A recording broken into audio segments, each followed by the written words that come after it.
was. What I want to see now is for God's people to rise up and champion the truth about the human person, the truth about sexuality and marriage, the truth about the church, the truth about right and wrong, the truth about human history, the truth about human dignity and rights. And that's the calling right now.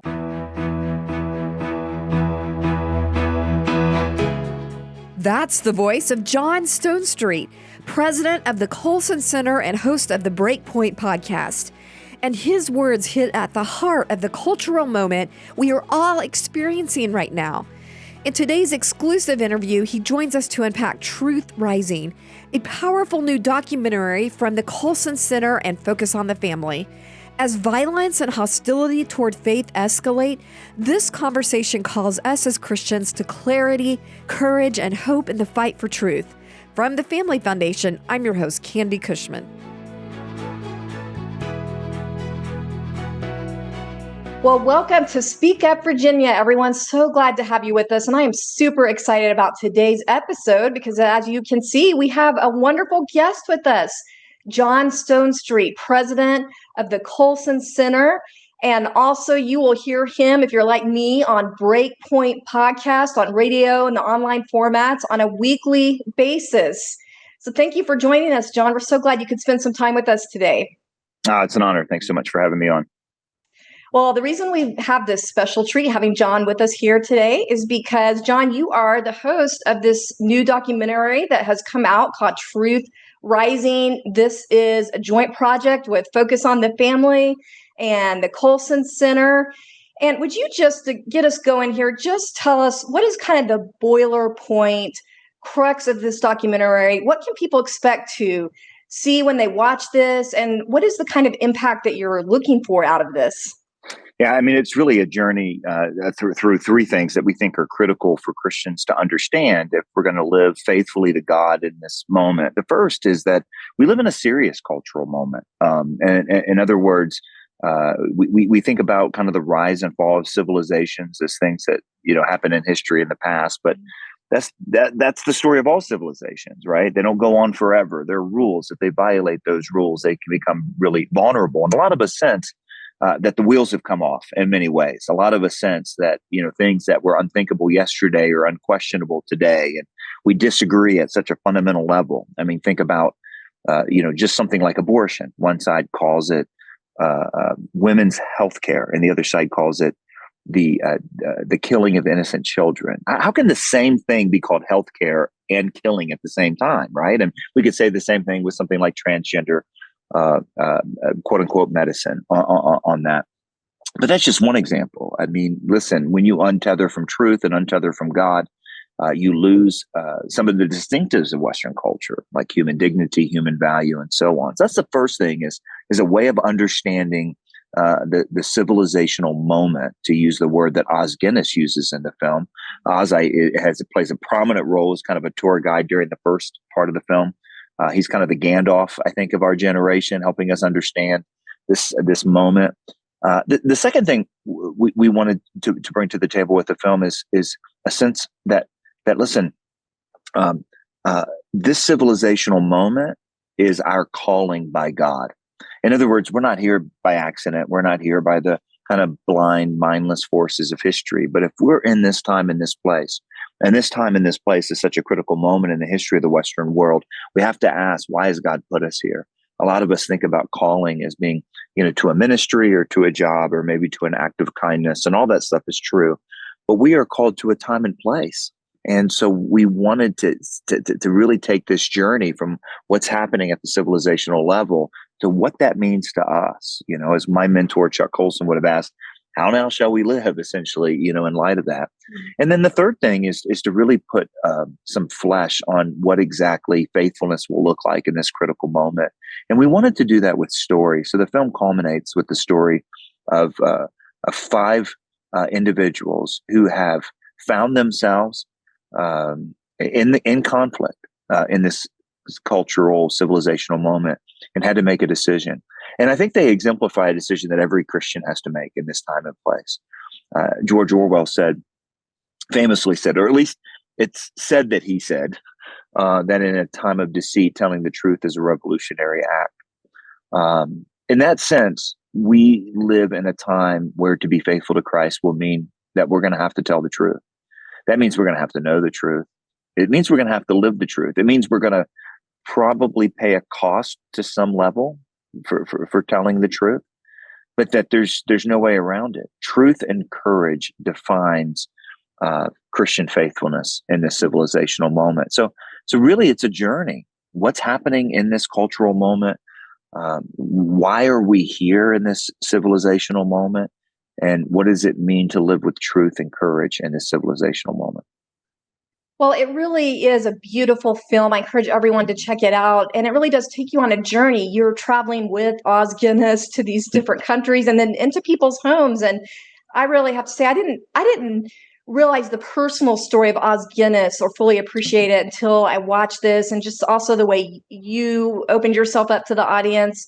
But I really feel like this film is coming at a providential time. I mean, we all know we've been struggling just with this heartbreak over violence after violence the last few weeks. And I think people are alarmed about the state of the culture. They're asking, what is this moment we're in? And I want to delve into that with you. But before we get into that, let me just share with our audience a little bit more about you as a person. I know a lot of our audience already knows who John Stonestreet is, but in case you're not as familiar, John, he is one of today's foremost, most sought after speakers, authors on the whole issue of worldview, of how theology, our spiritual natures, our faith, our culture all intersect. And I know, John, you've written 5 books. One of those is Restoring All Things, and also A Practical Guide to Culture. Now, I know some of our audience also will know about you from Summit Ministries. And I didn't realize you were an ordained Anglican deacon. So that was a fun fact. And then also you're the dad of 4 kids, right? With your wife, Sarah. Yeah, that's right. Based out of Colorado Springs. So all that is to say, it's obvious, God has kind of put you in this moment at that time with all of that experience coming together to be able to speak into our culture. So first of all, what compelled you to decide to do this film, this project, as a way to use that experience? What was it about this film that you felt like it was important to speak to people? Well, listen, first of all, as leading an organization called the Colson Center, Chuck, of course, Colson, famously wrote with Nancy Pearcey, How Now Shall We Live, which was really in that spirit of Francis Schaeffer, who asked, How then shall we live? In fact, when we were talking about what to name this project, we thought about kind of keeping that name consistent, but we realized there were no more adverbs to use, so we couldn't really do anything about it. But really, all those films are about a couple things. Number one, or all those teachings are about the fact that ideas really matter. Ideas have consequences, not just for us as individuals, but for entire civilizations. I've really appreciated from Oz Guinness the added idea, both of seeing things at that macro level, the civilizational level, but also, in his words, and he says it really great because he's got that great accent, the awa, which basically is this idea of time and place, that we're not in a time and place by accident and all that means.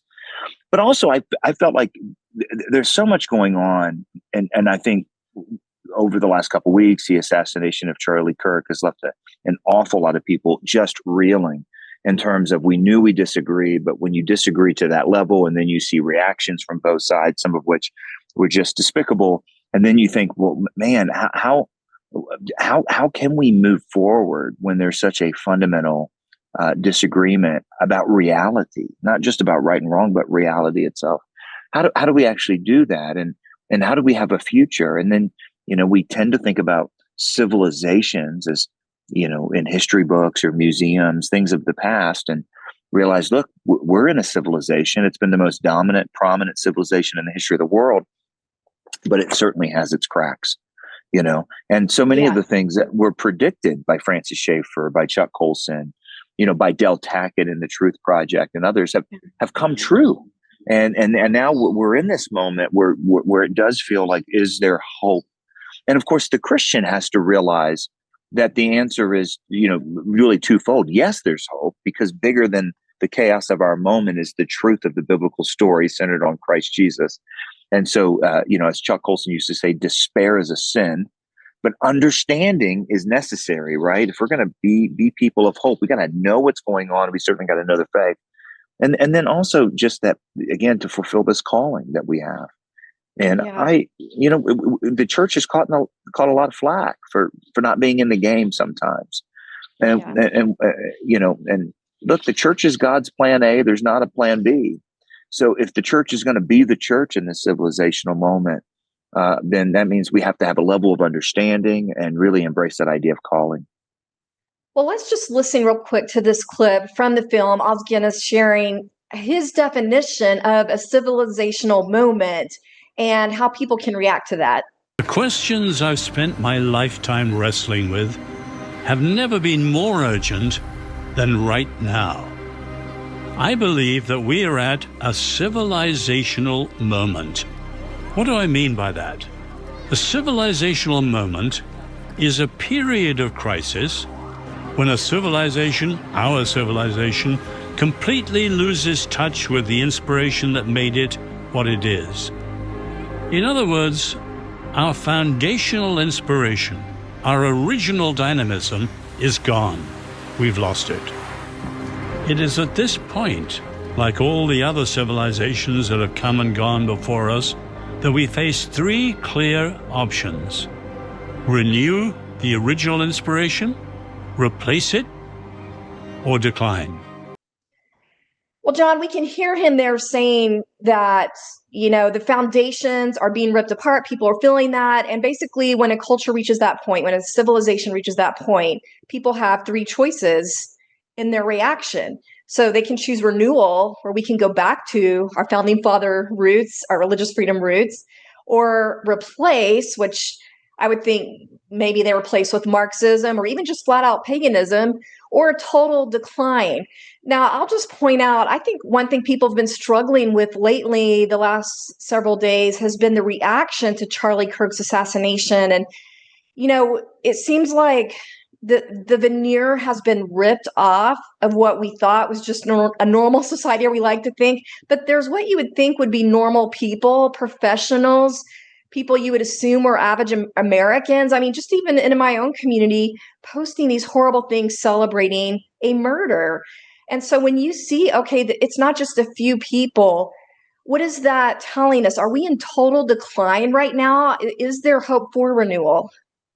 Well, listen, there's hope ultimately in the renewal of all things, and that's where the Christian has to stand.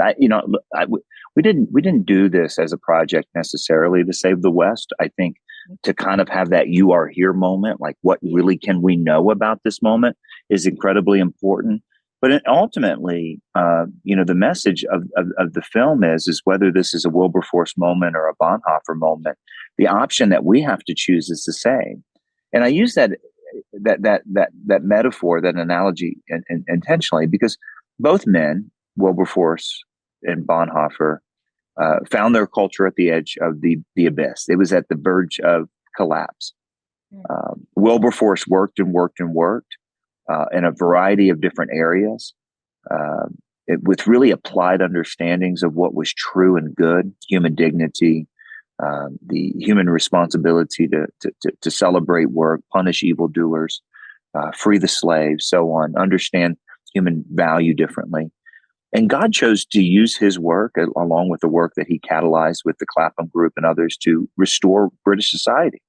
They entered into a time, not where everything's perfect, because there's never a time when everything's perfect, but the most prominent, prosperous time in the history of the empire, which was the Victorian era. Where the police force shrunk, and the prosperity grew, and so on. And that was a major transformation of society. Bonhoeffer also found his country, his culture, in a very vulnerable state, demoralized, decimated after the Treaty of Versailles, after World War One, just ripe for someone to come and, in the name of restoring national pride, lead them down this rabbit hole of destruction and devastation and racism and all the other things. And that was Hitler. And he worked and he worked and he tried to catalyze work, whether it's through preaching, through the work of ecumenism, trying to mobilize international support. Nothing happened. He then famously joined the Valkyrie plot to assassinate Hitler. That failed. The only thing that stopped Hitler was the total collapse of the German society and Hitler's own suicide attempt. So one man won, the other man lost, if we were going to use those terms. Which man was a failure? And the answer is neither. The answer is both have become images and portrayals of courage that lead us all to be agents of renewal. And that's what Paul said in 2 Corinthians 5, that if you're in Christ, if you've been reconciled to God, you've been called to be a minister of reconciliation. Now, the question isn't, can I save Western civilization, or can I be an agent that renews Western civilization? It's, can I renew the territory that God has given me? Can I renew the arenas and the areas where God has given me? And the 5 stories in the end of the film talk to that, point to that. Yeah. Chloe Cole, Jack Phillips, Katie Faust, Ayan Hersey Ali, Seth Dillon. They have various levels of influence. But the work that they did in being courageous and standing for the truth, God used in a remarkable way. And that's what we're saying. Yeah, let's talk about those stories, because I really found that one of the most compelling parts of this. And, you mentioned several of them: Seth Dillon with the Babylon Bee, and with Winston Marshall, co-founder of Mumford & Sons. I didn't realize his story. That was a new one for me. But Chloe Cole, we had actually on this podcast a couple of years ago, but it was exciting to see her sharing her faith so boldly. Would you say this is really the first public forum of this kind where she has acknowledged a faith in Jesus like this? That's a good question. Ayan Hersey Ali's story is very similar in her role in terms of, a lot of people didn't realize all the details of her personal conversion, and she has been sharing it. But when we did the interview, it was pretty early in that process. Chloe, I think each of these stories say something just remarkable and important about truth telling, and something different, each of them. Chloe's story, I think, points to so many things. So she was a victim of one of the biggest lies of our culture. And we often say ideas have consequences and bad ideas have victims. Chloe Cole was convinced she was born in the wrong body, double mastectomy at age 16. And you know what we were told during a lot of the sexual revolution, especially folks like you and folks like me who were interested in telling the truth and applying it to cultural issues, is that if you do that, you'll get in the way of the gospel. In other words, you don't want to distract from the gospel. So especially on sexual issues, we were told, tone that stuff down so that you can point people to Jesus. Chloe's story is such an example that all truth is God's truth, and all truth ultimately points to God, because she came to the truth about who she was as a female, and that she had been deceived and had made a terrible mistake. And that's her words in the film. Let's before she came to Christ. She came to Christ. Let me finish this point. Before she came to Christ. But ultimately, coming to the truth about who she is pointed her ultimately to the truth about who God is in Jesus Christ. And I think that just blows up that whole narrative that if we tell the truth about these things, we're somehow getting in the way of the gospel. Yeah. And I just want to go ahead and let our audience hear Chloe from this film. So let's just listen to that real quick. You're going to have to choose basically between having a live son or a dead daughter. And it's the only choice that they give parents. They say it's transition or die. Something changed the day of surgery, and as soon as I woke up, looking down at that area of my chest, that area of my body, and what was left of my breast every single day, I began to feel like real, genuine grief and regret just flooding through like a storm. So I made the choice to detransition. I went off hormones cold turkey. I've connected with a bunch of different Christians, both individuals and groups and churches and pastors and other leaders who have not only given me a place of comfort where I know I'm loved and appreciated, but also have challenged me and have guided me to the truth. There is no my truth or your truth. I've come to the conclusion that Jesus is the truth. Well, it was remarkable how several of the people in this film, you mentioned some of them, started searching for truth and then landed in a place of faith in Jesus. And I think that's especially just poignant right now when we see all these people going into churches looking for a deeper truth in just this confusion that they're facing. We've been seeing that in the news. So how can people use this film as a tool just to be ready for these kind of moments in our culture? Well, again, I think there's a real crisis of confidence in the church right now, and you can see that by how many we tend to respond. If somebody comes up to me and wants to fight over whether the Earth is flat or round, I'm not going to get real worked up about it, and I'm certainly not going to be too ashamed to say what I believe. So that tells me I have a good bit of confidence in that. But if what I choose, when someone comes up and asks me about something Christian or something cultural or something like that, is to either go silent or just go irate, then that tells me I don't have a whole lot of confidence. And I hope these stories of truth, and especially a story like Jack Phillips, here's Jack, he takes a stand for the truth, has no idea it's going to work out. It would have been so much easier for him just to bake that cake, right? No one would have ever known. We'd have never known his name. And now 13 years later, we see that God has used him in a profound way, not only to preserve free speech rights in America, but also, and this is really important, the most important, many, many people have come to Christ because of his testimony. And you know what? He had no way of knowing that up front. So we have confidence in the truth because ultimately, as Chloe Cole says, there's not your truth or my truth. Jesus is the truth. So we have confidence in the truth because we have confidence in Christ. And then we leave the results up to God. And what we see in the results, to your point, is that, we were told we were on the wrong side of history. The church is going to die.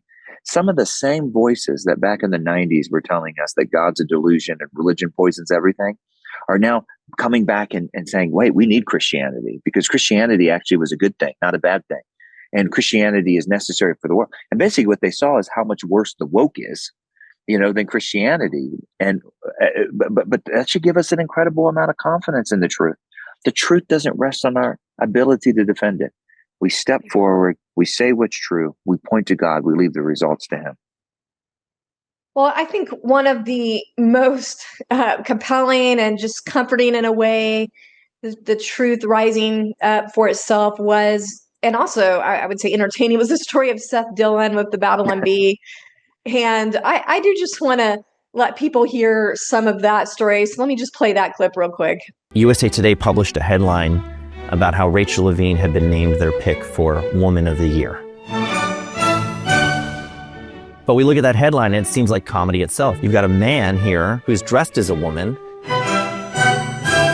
and they're awarding this person Woman of the Year.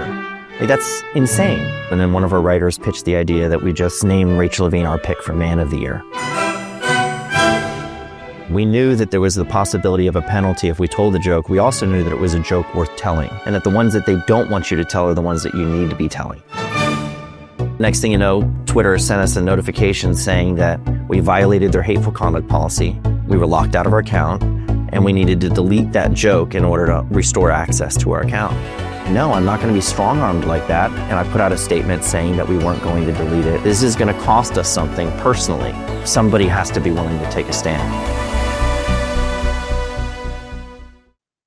Well, it's so funny hearing him share that story because it really took me back to where we were at that moment in the culture. And I'll just mention, of course, people probably remember how this ended, where Elon Musk got involved and actually ended up buying out Twitter. So it's kind of a fairy tale story ending in a way for the Babylon Bee. But what really struck me is just, I was sort of taken back to that moment in time because I almost took where we are right now for granted. And I sort of flashed back, wait a minute, it wasn't that long ago, we were all living in this reality where there was this oppressive cancel culture. And it was just kind of taken for granted that if you were a Christian, you could be doxxed, you could lose your job if you spoke out about biblical things, especially biblical sexuality. And man, how things have changed. It's almost a 180-degree turn. We have a government that is holding schools and colleges accountable, especially for this transgender type of indoctrination. Even the tech industry is walking things back as far as cancel culture goes. So I'm curious, do you feel like that this could be, last for a while, or is this just a little bump up and we're going to go back into decline again? Well, it's funny because the production of this film started in the previous era and, has been completed in this era, right? Which is why the title Truth Rising, I think, has been so good for the film. Look, it has been an incredible journey. We all remember when certain ideologies, especially the trans ideology and others, seemed unstoppable. And when you said, the fairy tale ending with the purchasing of the Babylon Bee by Elon Musk for the Babylon Bee, I mean, if you think about it, it had an incredible culture-wide aspect, right? Because when Elon bought Twitter, and then it became a place of free speech, and so the social media juggernaut, which basically only allowed one point of view, suddenly there was a crack in that system, and I think there are political ramifications of that, cultural. So it wasn't just something that brought good things for the Babylon Bee. And who could have imagined that? They never imagined that, right? Never imagined that. He makes that joke in the film, like, how am I going to just count on getting bailed out of Twitter jail by the richest guy in the world? It's hilarious. But if you start kind of counting those dominoes that fell after that, it's really something. Look, to answer your question, a lot of people have called what we're seeing a vibe shift. There's a vibe shift. And I do think that the major part of that vibe shift is pushing back on things that are lies. And see, the thing is that something is true, not because somebody feels it's true or wants it to be true. It's true because it aligns with reality. That means if something's false, it doesn't align with reality. And eventually you can believe a lie until you kind of turn around and go, wait a minute, I've lost touch with reality. And there were a lot of moments, and I think the Babylon Bee moment was one of them, but others where certainly on some issues where people kind of had buyer's remorse. Basically they were gaslit. They were told that, you have to believe this and the science is settled, and everyone just kind of realized it wasn't. So I'm all for a vibe shift, but let me just be really clear. And this is what the call to the church is. And this is what Truth Rising is about. To condemn ideas that are obviously not true and harmful, that is a good step. That's not the same as reattaching and rebuilding and renewing around the truth. So I think the vibe shift has been characterized by a rejection of really bad ideas. What I want to see now is for God's people to rise up and champion the truth about the human person, the truth about sexuality and marriage, the truth about the church, the truth about right and wrong, the truth about human history, the truth about human dignity and rights. And that's the calling right now. Yeah, and Seth's story is a great reminder that if we're not willing to stick our neck out and not back down when someone's asking us to compromise or even lie about the truth, if we're not willing to take that stand and pay the cost, then we can't create that opportunity for God to work. Because, who would ever predict that? But it would have never happened if the folks at Babylon Bee weren't willing to take that risk. And too many times, Christians aren't willing to take that risk. And it does, I think, it closes doors that maybe could be opened by God that we can't even see. But also when you mention, I like what you're mentioning, not just truth telling, but rebuilding. And I will say this film does give Christians a great starting point for a way to just put your toes in on that rebuilding. And I know you're hosting the Bible study part of that, right? Yeah. Well, and that's a big part of it, is that the study that follows Truth Rising goes to what I think is the 4 ingredients we need to be the kind of courageous Christians we need to be, like the stories that are in the film. And that's hope, truth, identity, and calling. Hope, and all of them are, these are truths that we need to build our life on. Hope is what's really true about the cultural moment. If everything seems lost, what we understand is that Jesus Christ is risen from the dead, so we have hope. The truth is what we mean by the truth about reality.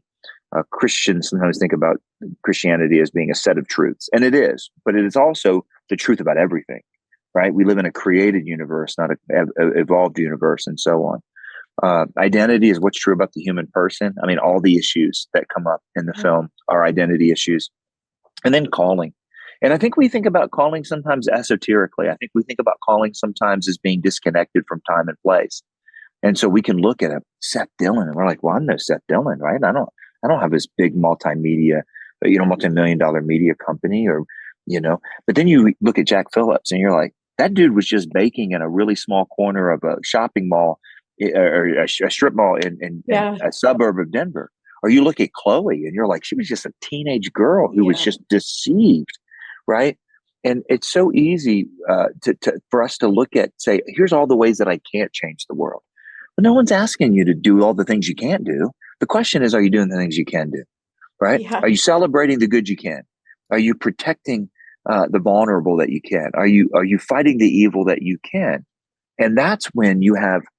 I mean, just think about it. If you had 1,000 more truth tellers in the next year than we have right now, would that make a difference in America? Oh my Yes. gosh. If we had Yeah. 1,000 more people when that critical moment conflict happens that were willing to stand up and go, no, this is what's true, and I'm willing to take the to pay the cost. Would that make a Yeah. difference? Absolutely. Well, from the work we do here at the Family Foundation Virginia, we know 1,000 people can absolutely make a difference all the way Yeah. from the school board meetings to the state capitol. We see that every day. But just on a lighter note, as we wrap up here, I do have to say that my husband and I thought your truck was one of the stars of the film. So this vintage Chevrolet. People should look forward to this. That is actually your personal truck, right? No, it's not. No, I wish I could say that it Sure. was. But I will say that Oz was legitimately not really excited to get in that truck. He was not as excited as you are. But it's I didn't even think to mention this. But first of all, it's a truck that somebody had in Colorado, and so it ended up getting out to Virginia. And I did drive Oz from the Lincoln Memorial all the way out those beautiful out Route 50 through Fairfax and all the way out to past Middleburg, and he thought I was risking his life. There was a couple times I thought I might be as well.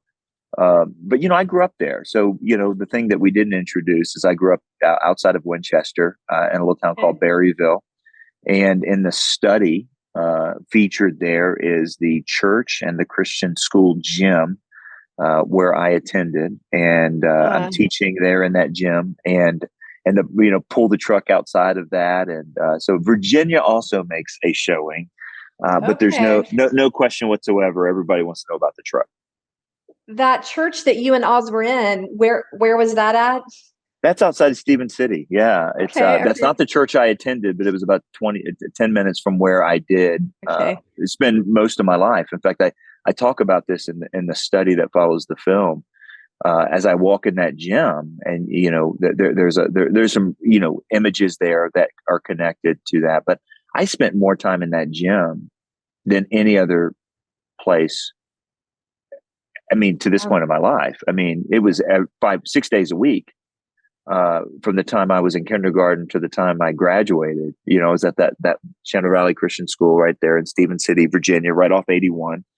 As you go just south of Winchester, and grew up out there, and that was part of the initial part of the film. Is we think about these kind of big civilizational issues that the world faces, and we think about DC, and we think about LA, and we think about New York. But when you start to see those cracks and those disagreement and the wheels come off in a little town like where I grew up in, now like, okay, we got to we got to get serious. What moment are we in?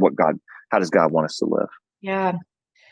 All right. Well, let's bring it home to where people are in their living rooms. What is the best way for them to access the film and share it and use these Bible study tools? How do they get a hold of all this stuff and start using it? Well, first of all, there's no cost at all. And that's because something that Focus on the Family and the Colson Center agreed on right away is that this was so important that Christians get a "you are here" framing.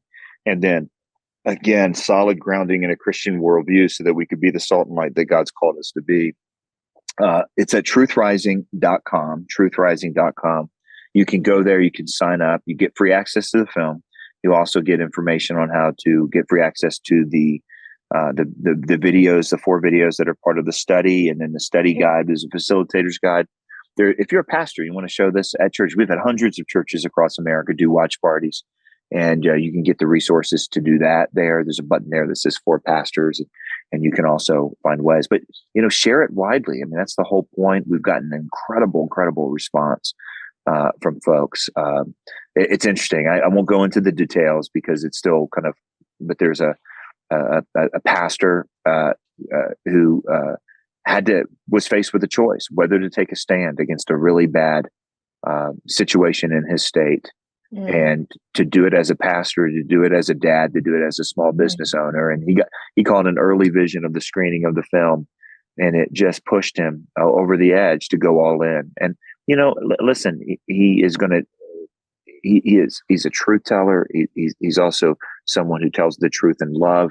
and he's taken that stand. And I just think, man, if it could just inspire him, that's worth everything. Yeah, But what if there's absolutely. thousands of others? That's what Yeah. we're after. Especially with here in Virginia, we are facing some really tough battles ahead, especially on the abortion amendment. Right. And I really think this could be a great resource for people to just get the conversation started with your neighbors, your church members. And also, I'm interested in this pastor's story because this could be a great way to encourage pastors in your life. So please take advantage of these free resources. Well, John, thank you so much. I know it means so much to our audience that you would spend time with us. So thank you just for taking a moment out of your day and being with us. It's so great. Thanks so much for the time, and thanks for sharing the word about the film. It's been it's been a lot of fun, but I think it's really, really important as well. All right. Well, if you want to share this and make sure everyone gets the information and gets inspired by this, share our YouTube playlist, Speak Up Virginia. That's Speak Up Virginia on YouTube. And also, if you're on, audio only platforms like Spotify and Apple, you can give us a good review or comment. That helps reach more people. So be sure and do that. And remember, we are stronger when we speak together, and we'll see you next time.